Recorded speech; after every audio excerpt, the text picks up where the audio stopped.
जय जगन्नाथ ସମସ୍ତଙ୍କୁ ମୋ ଚ୍ୟାନେଲକୁ ସ୍ୱାଗତ। ତ ଆଜି ସକାଳୁ ବି ଟିକେ ଜଲ୍ଦି ଉଠିଥିଲି, ହେଲେ ୱେଟ୍ କରିଥିଲି କେତେବେଳେ ଟିକେ ଫର୍ଚ୍ଚା ହେଇଗଲେ ବାହାରକୁ ଆସିବି। କାହିଁକି ନା ସକାଳୁ ଟିକେ ଆସିବାକୁ ଭଲ ଲାଗେନି, କାହିଁକିନା ସାପ ଫାପ ବୁଲୁଥାନ୍ତି। ତ ମୁଁ ଅଲରେଡି ଥରେ ବୁଲିକି ଆସିଲିଣି, କିନ୍ତୁ ଭିଡ଼ିଓ କରିବା ପାଇଁ ଆଉ ଥରେ ବୁଲିବାକୁ ଆସିଛି। ତ ସେଥିପାଇଁ ଖରା ପଡ଼ିଗଲାଣି, କିନ୍ତୁ ଏପଟେ ଦେଖନ୍ତୁ ପୁରା ପ୍ରପର ଖରା ଆସିନି, ହାଲକା ଖରା ଆସିଛି। ଆଉ ସକାଳୁ ସକାଳୁ ବଢ଼ିଆ ଶୀତୁଆ ଶୀତୁଆ ଲାଗୁଛି, ଟିକେ ଭଲ ଲାଗୁଛି। ଶୀତ ଦିନ ଯେହେତୁ ଆସିଲାଣି, ଶୀତ ଦିନଟା ତ ମୋତେ ବହୁତ ପସନ୍ଦ।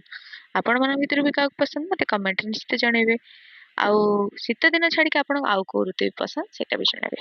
ତ ଏମିତି ବାଡ଼ିରେ ବୁଲୁ ବୁଲୁ ପିପଳି ଦେଖିଲି। ଏଇଟା ତ ଆଗରୁ ବି ପିପଳି ମୁଁ ତୋଳିଥିଲି, ହେଲେ ଏଇ ପିପଳି ଗୁଡ଼ା ରହିଯାଇଥିଲା, ଯୋଉଟା କି ଏବେ ପୁରା ପାଚି ଯାଇଛି।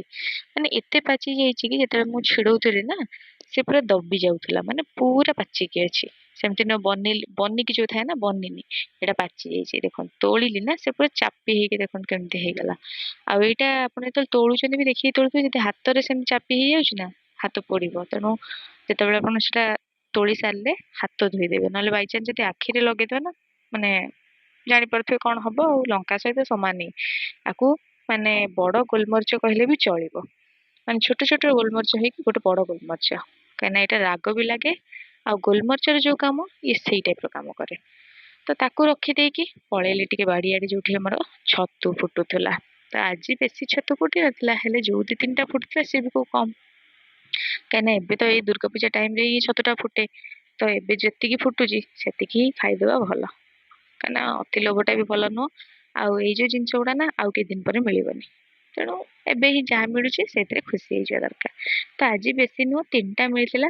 ଆଉ ଗୋଟେ ଛତୁ ବି ଥିଲା, ହେଲେ ମୋ ଆଗରୁ ଅନ୍ୟ ଜୀବମାନେ ତାକୁ ଅଲରେଡି ତାଙ୍କର ଖାଇବା ଖାଇ ଦେଇଛନ୍ତି।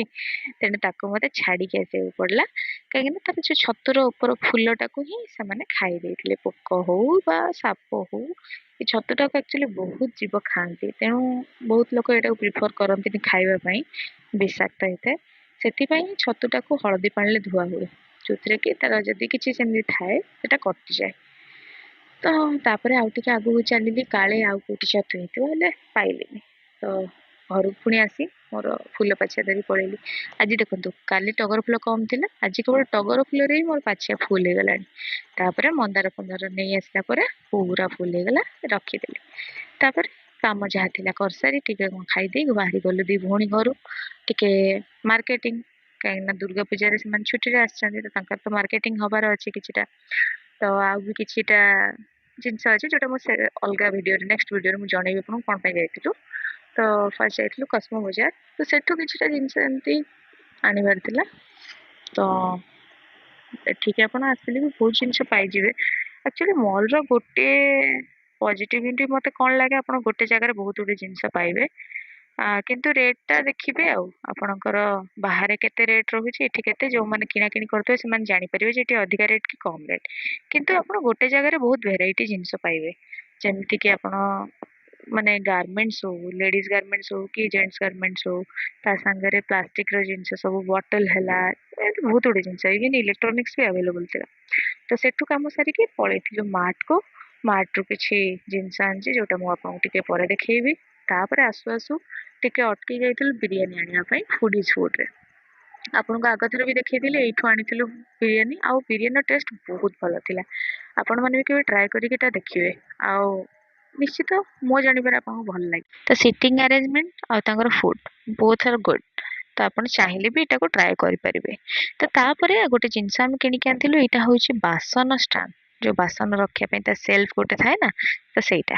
କିନ୍ତୁ ଆମେ ଆଣିଥିଲୁ ଅନଅର୍ଗାନାଇଜଡ, ମାନେ ଏଗୁଡା ସବୁ ଖୋଲା ହେଇକି ଥିଲା, ପ୍ୟାକେଟ ହେଇକି, ଯୋଉଟାକୁ ଏବେ ଆମେ ସେଟିଂ କରୁଛୁ। ତ ଟିକେ କଷ୍ଟ ତ ହଉଛି, ଆଉ ସେଟିଂ କଲା ବେଳେ ହାତ ତ ଦିଥର କଟି ସାରିଲାଣି, କଣ କହିବି। କିନ୍ତୁ ଏଇଟା ଆମକୁ ସୁବିଧା ହେଲା ଆଣିବା ପାଇଁ, କାହିଁକିନା ଟୁ ହ୍ୱିଲରରେ ବା ସ୍କୁଟିରେ ଆପଣ ଯଦି ଗୋଟେ ବଡ ଗୋଟେ ଏଇ ଯୋଉ ବାସନ ଷ୍ଟାଣ୍ଡ ଟା ଦେଖୁଛନ୍ତି, ଏଟାକୁ ଯଦି ଧରିକି ଆସିବେ ନା ବହୁତ କଷ୍ଟ। ତା ଅପେକ୍ଷା ଯଦି ଆପଣ ଏମିତି ଖୋଲା ନେଇ ଆସିବେ ଆଉ ନିଜେ ଅର୍ଗାନାଇଜ କରିପାରିବେ, ବହୁତ ବଢିଆ। କିନ୍ତୁ ଟିକେ ଟାଇମ ଲାଗିବ, ଆଉ ପରିଶ୍ରମ କଲେ ତ ଜାଣିଛନ୍ତି। ଆମେ ଆମର ବସିକି ଏଇଟାକୁ ବାଗଉଛୁ। ଇଏ ବାବୁ ଦେଖନ୍ତୁ ଆସି ତାର ବସି କୋର୍ଟରେ ଶୋଇଲାଣି। ମୁଁ ତାକୁ ଜେଲରେ ପୁରେଇ ଦେବି, ତୁ ତ ଜେଲରେ ଥା, ଆମେ ଦେଖିବା କଣ ହବ। ତାହେଲେ ସେ ତାର ସେଠି ତାର ବସି ଖେଳିଲା। ଇଭେନ ଯଦି କୋଉ ପାଇପଟେ ତା ଉପରେ ପଡିଯାଉଛି ତାକୁ ବି ଧରି ଖେଳୁଛି। ହେଲେ ପାଇପଟା ନା ଟିକେ ଧାରୁଆ ଥିଲା ତ ସେଥିପାଇଁ ଡର ଲାଗୁଥିଲା କି ହାତ ଗୋଡ କଟି ନ ଯାଉ। କଣ କରିବା ତାର ଶୋଇଛି ଶୋଇଛି। ଆମେ ଆମର ବସିକି ଏଠି ଆମ କାମ କଲୁ, ସିଏ ତାର ଶୋଇଲା। ତ ଫାଇନାଲି ଏଇଟା କମ୍ପ୍ଲିଟ ହେଇଯାଇଥିଲା। ମୁଁ ଆକୁ ଲଗେଇକି ଆପଣଙ୍କୁ ଦେଖେଇବି କାନ୍ଥରେ ଯେ କେମିତି ଲାଗୁଛି। ଇଏ ତାର ଶୋଇଛି, ସେତିକି ବେଳୁ ଶୋଇଛି। ଏଇ ଦେଖନ୍ତୁ, ଏଇଟା ପୁରା ତାର କମ୍ପ୍ଲିଟ ଟା। ଆପଣ ଯଦି ଏତିକି ବଡଟାକୁ ଗାଡିରେ ଧରିକି ଆଣିଥାନ୍ତେ ଆମେ କେତେ ହଇରାଣ ହେଇଥାନ୍ତୁ। ଯାହା ହଉ ଭାଇଙ୍କ ବୁଦ୍ଧିରୁ ଆମେ ଏମିତି ନେଇକି ଆସିଲୁ। ତ ତାପରେ ଆଉ କଣ କଣ ଆଣିଛି ଦେଖଉଛି। ଏଇଟା କ୍ୟାମେଲ ର ଗୋଟେ ଆଣିଛି ଆକ୍ରିଲିକ କଲର। ମୁଁ ତ ଜାଣିଛନ୍ତି ସବୁବେଳେ କଲର ଫଲର ଏଠି ସେଠି ଦଉଛି, ତ ସରିଯାଇଛି ଅଲରେଡି ମୋ ପାଖରେ।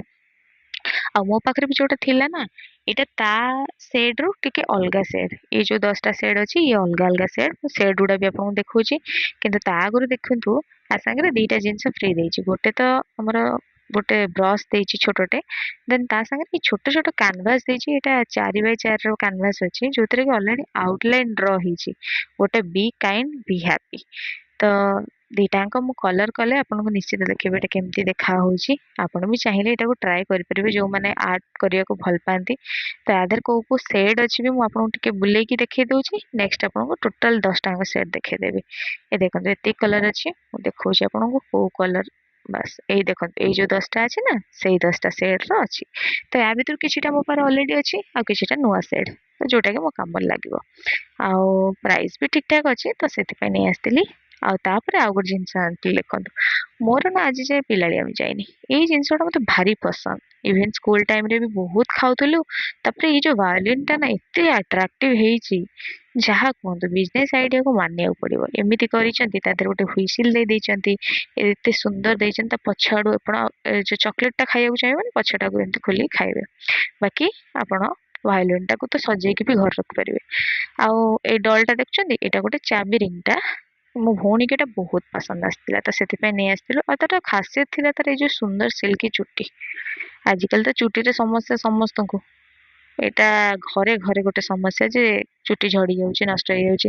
କିନ୍ତୁ ୟାର ଦେଖନ୍ତୁ ନା, ନକଲି ଚୁଟି ହେଇକି ବି କେତେ ସୁନ୍ଦର ହେଇଛି, ସତରେ ନା। ଆଉ ତା ସାଙ୍ଗରେ ଯାହାହେଲେ ବି ଚୁଟି ଟିକେ ଅଛି ଯେହେତୁ, ତ କ୍ଲିପ ଗୋଟେ ନେଇ ଆସିଥିଲି। ବହୁତ ସୁନ୍ଦର ଲାଗୁଥିଲା। ଆଉ ପ୍ରାଇସ୍ ବି ଆଫୋର୍ଡେବଲ ହିଁ ଥିଲା। ଆଉ ଚକୋଲେଟ ତ ମୋର ବହୁତ ଫେଭରାଇଟ, ତ ସେଥିପାଇଁ ଗୋଟେ କପି କର।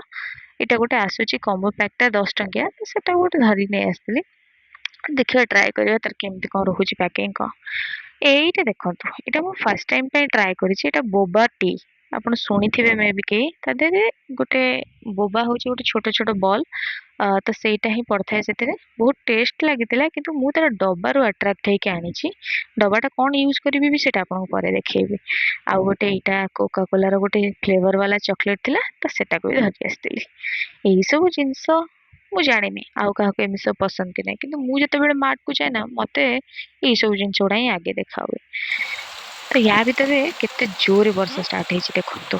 ମାନେ ଏତେ ଜୋରେ ବର୍ଷା, ସାଉଣ୍ଡ ଟା ପୁରା ଗର୍ଜୁଛି। ଆଜି ତ ହବାର ଥିଲା ବର୍ଷା, କିନ୍ତୁ ଏମିତିଆ ବର୍ଷା ହବ ବୋଲି ଜାଣିନଥିଲି। ତ ଛାଡନ୍ତୁ, କାଲି ପାଇଁ ଆଡଭାନ୍ସ ହାପି ଦଶହରା। ତ ଆପଣ ମାନେ ବି ଦଶହରା ଏଞ୍ଜୟ କରନ୍ତୁ। ଆଜି ପାଇଁ ଏତିକି। ଜୟ ଜଗନ୍ନାଥ।